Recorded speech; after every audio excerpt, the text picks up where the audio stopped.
j'ai des résultats un peu plus importants par rapport à ça.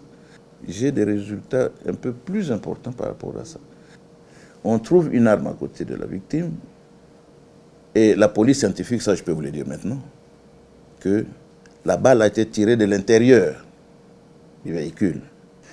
Nous avions requis différentes expertises, notamment l'expertise de la police scientifique, l'expertise en cybercriminalité, l'expertise en télécommunications cellulaires, l'expertise en médecine légale. Toutes ces expertises, par nos réquisitions d'experts, se sont mises à l'œuvre et chacune d'elles, constamment en contact avec nous, nous livre les résultats des enquêtes ou plutôt de devoirs soumis à leur expertise. Et les résultats nous parviennent au fur et à mesure que chacun de ces experts évolue dans le devoir pour lesquels ils ont été requis. Je n'ai pas dit que l'autopsie a déjà été opérée. J'ai dit que l'autopsie est freinée. Je vous parlais du décès tragique de l'honorable Chérubin Okende. C'était juste 24 heures après son décès, ou la découverte de son corps. En ce moment-là, je vous avais dit que son corps avait été retrouvé sans vie ce matin-là du 13 juillet 2023. Je vous avais également dit que nous avions entre nos mains son garde-corps, qui est un proche et qui était pour nous le premier suspect. Et à l'occasion, nous avions aussi fait part du fait que le corps avait été trouvé dans un véhicule, dans son véhicule, sur le siège du chauffeur, la ceinture encore en place sur son corps, avec une arme sur le siège du passager et qui avait une balle qui avait été tirée. Nous avions à l'époque dit, avec l'arme à côté du corps, qu'il se pourrait que la mort ait intervenu, soit intervenue plutôt à la suite d'une balle tirée. Tout cela avait été au conditionnel parce que nous devions requérir des experts, chacun dans son domaine, pour nous faire la lumière sur un certain nombre de questions que nous nous posions pour faire évoluer l'enquête. Au jour d'aujourd'hui, parce que j'avais promis que je reviendrai par devant vous pour vous faire un peu l'état de la situation, au gré de l'évolution des enquêtes que nous avons entreprises. Vous vous posez certainement la question de savoir à quel résultat nous sommes arrivés ce jour. Je voudrais vous préciser dans un premier temps que dans notre pays, le système judiciaire, c'est un système inquisitorial, donc qui est secret. Mais néanmoins, je m'en vais vous donner certaines informations qui pourront vous permettre pour fixer objectivement l'opinion, étant donné que vous et moi, nous sommes témoins de beaucoup de ce qui se raconte sur les réseaux, n'en déplaise à ceux à qui cela peut faire plaisir. Nous avions requis différentes expertises, notamment l'expertise de la police scientifique, l'expertise en cybercriminalité, l'expertise en télécommunications cellulaires, l'expertise en médecine légale. Toutes ces expertises, par nos réquisitions d'experts, se sont mises à l'œuvre et chacune d'elles, constamment en contact avec nous, nous livre les résultats des enquêtes ou plutôt de devoirs soumis à leur expertise. Et les résultats nous parviennent au fur et à mesure que chacun de ces experts évolue dans le devoir pour lesquels ils ont été requis. Et de manière beaucoup plus pragmatique, pratique, la police scientifique nous a confirmé par exemple que la balle qui a été tirée est bel et bien partie des larmes trouvées à côté du corps. Alors là, ne me faites pas dire ce que je n'ai pas dit. Je dis bien que la balle qui a été tirée sur la victime est bel et bien partie de l'arme qui a été trouvée à côté du corps. Cette arme qui appartient au suspect. Là aussi, je voudrais vous dire que ce suspect que nous avons encore entre nos mains nous avait laissé entendre nous a fait beaucoup de déclarations. Mais là où, sans que j'aille vraiment au fin fond de choses, là où ça complique un peu la tâche aussi parce que ces déclarations ne sont pas constantes. Il revient constamment sur ses premières déclarations. Donc il fait des déclarations qui ne semblent pas nous aider à pouvoir nous faire une conviction. Mais c'est cela aussi, la conviction que nous pouvons nous faire lorsque quelqu'un aujourd'hui dit une chose, demain il en dit une autre, et le lendemain autre chose encore. J'étais surpris moi-même qu'un monsieur soit passé sur les ondes de la radio ou d'une certaine radio, nous dire que nous n'aurons pas dû considérer ce monsieur-là comme un suspect. Sachez qu'en matière de criminologie, lorsqu'un crime est commis, tout le monde qui est dans les périmètres, en principe, devient suspect. Nous arrêtons même pour le besoin de la cause les témoins. Nous arrêtons parce que nous limitons leur liberté d'aller et de venir. Ces suspects-là nous paraissent être au gré de l'évolution de nos investigations, la personne, sinon l'une des personnes qui, en dernier lieu, ont été avec la victime. Et je peux vous rassurer, sans que je puisse vous en dire plus, que nous sommes en train d'évoluer avec lui. Et ces déclarations, certainement, vont nous permettre de chuter. Alors, en termes d'experts, autres qui avaient été requis, il y a ceux de la médecine légale, qu'on appelle médecin légiste.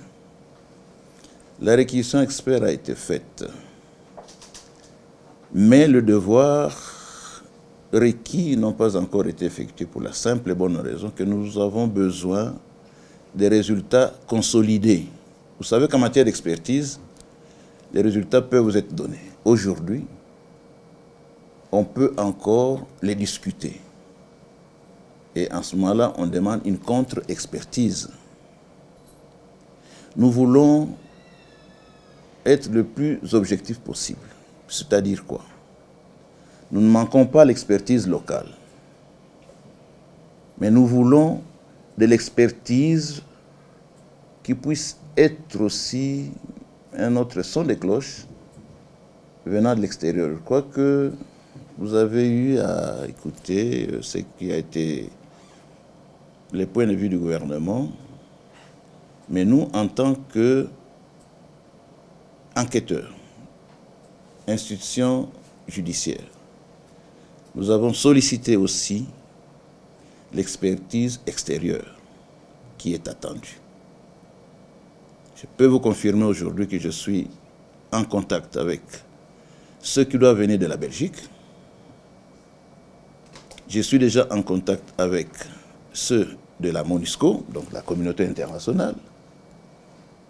Et en principe, il y a aussi ceux de l'Afrique du Sud et de la France qui sont attendus. Voilà, c'est pour avoir des résultats consolidés. Vous savez qu'en matière de médecine légale, on peut commencer à charcuter un corps et demain, un autre arrive, va dire non, je ne peux plus faire quoi que ce soit parce qu'on y a touché, on a peut-être fait ceci, cela. Donc, c'est pour des raisons d'objectivité que ces résultats consolidés pourront être sur la table et ne plus être discutés. En ce qui concerne l'autre expertise en matière de télécommunications, les premiers résultats nous parviennent déjà. Puisque nous avons dit que nous avons mis la main, nous avons saisi les téléphones du défunt, ceux du garde-corps et ceux du chauffeur. Ça fait autant de personnes qui devaient être en contact avec la victime dans les heures qui ont précédé sa mort, tout comme dans les heures qui ont suivi sa mort. Et tous ces téléphones sont en train d'être passés au crible par les expertises. Et permettez-moi, autorisez que je ne vous dise pas les premiers résultats que cela donne. Et je peux vous assurer que ça nous donne une idée du film des événements qui nous permettront d'aboutir à une conclusion qui soit unique. La fois passée, j'ai eu à vous informer, ou plutôt à prévenir à tout le monde de faire attention à ce qu'on appelle les faux bruits.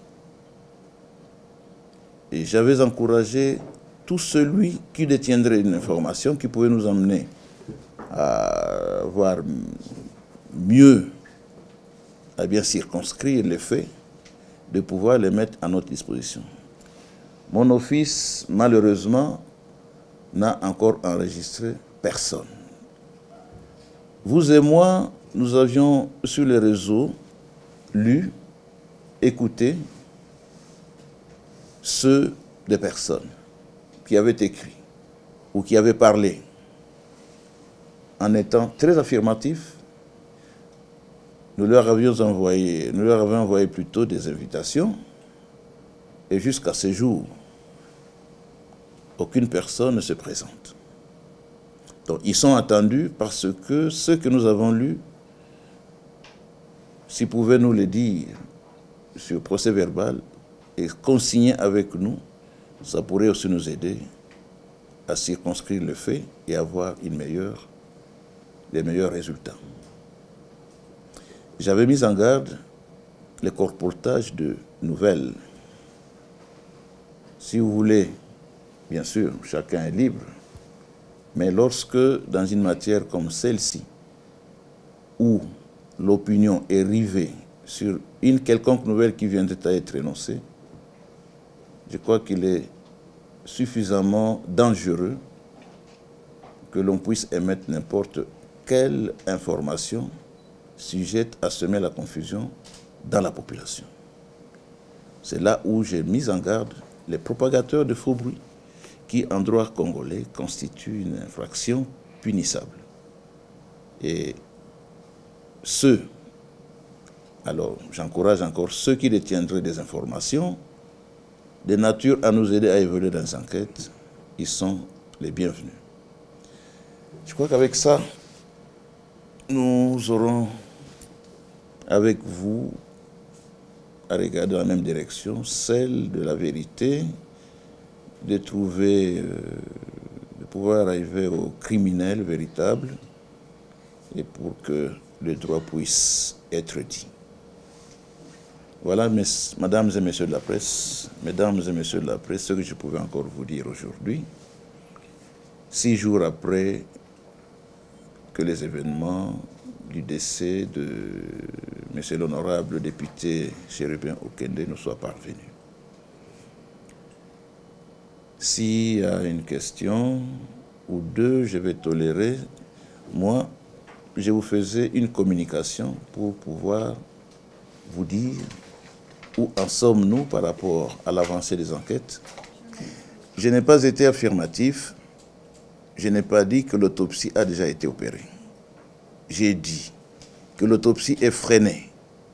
Il y a plutôt une réquisition à médecin, donc une réquisition à expert, pour que ce dernier fasse son travail. Et ils sont prêts, mais pour des raisons d'objectivité, de consolidation des résultats d'expertise, j'ai demandé à ce médecin expert local d'attendre pour qu'ensemble avec les experts qui vont venir de l'extérieur, qu'ils fassent le travail au même moment et qu'on ait des résultats consolidés et objectifs, puisqu'une expertise en cette matière, en principe, peut être contestée.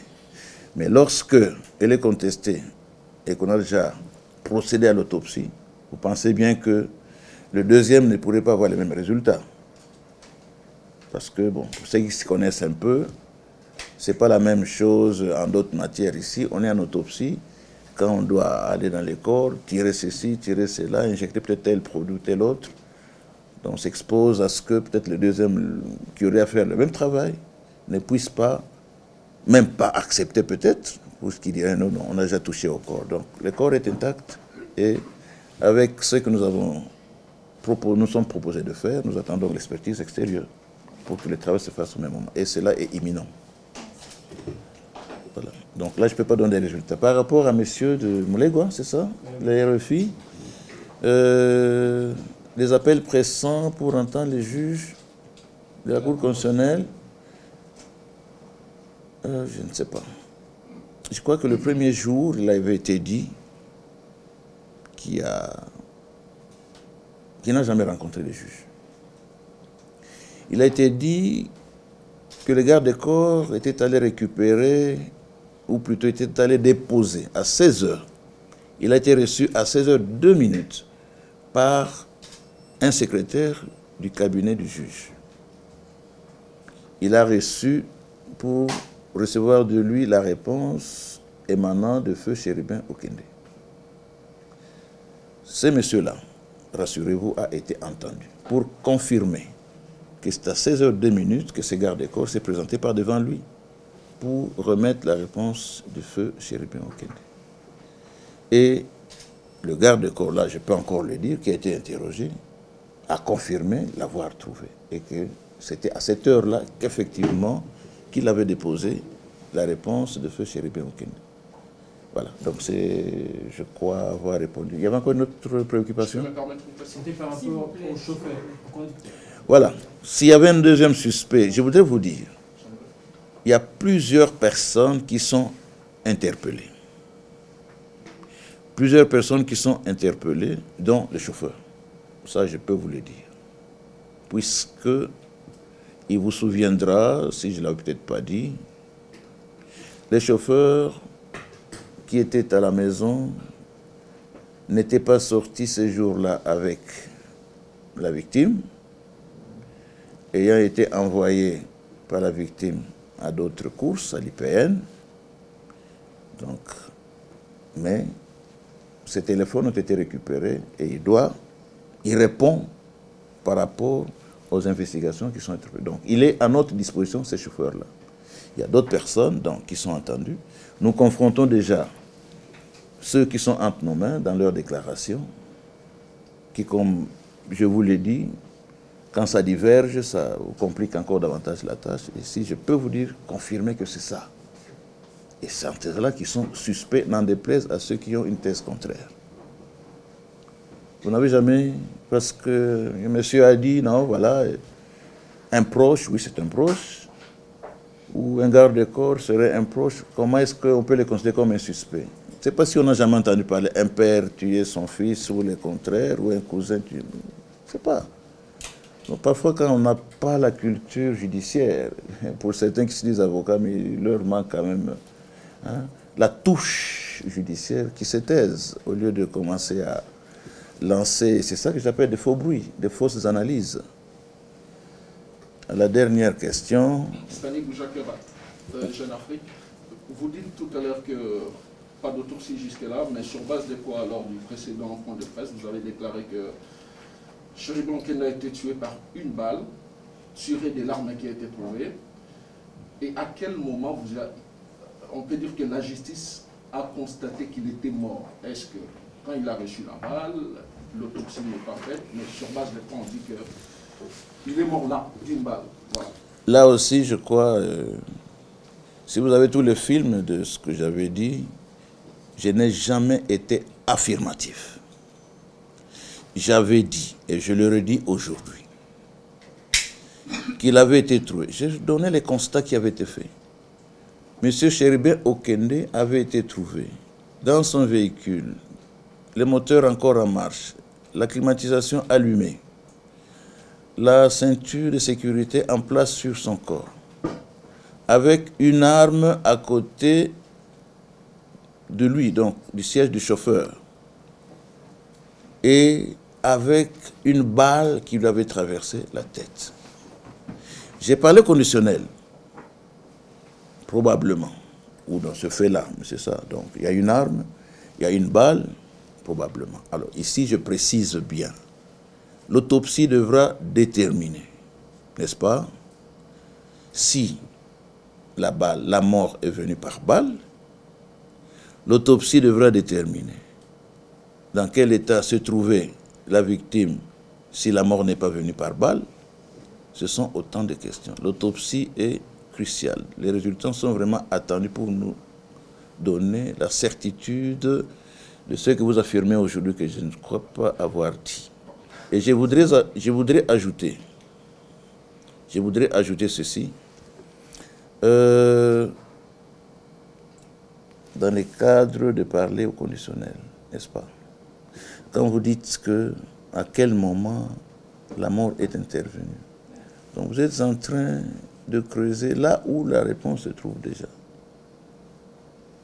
Je dis bien, on trouve une arme à côté de la victime, et la police scientifique, ça je peux vous le dire maintenant, que la balle a été tirée de l'intérieur du véhicule.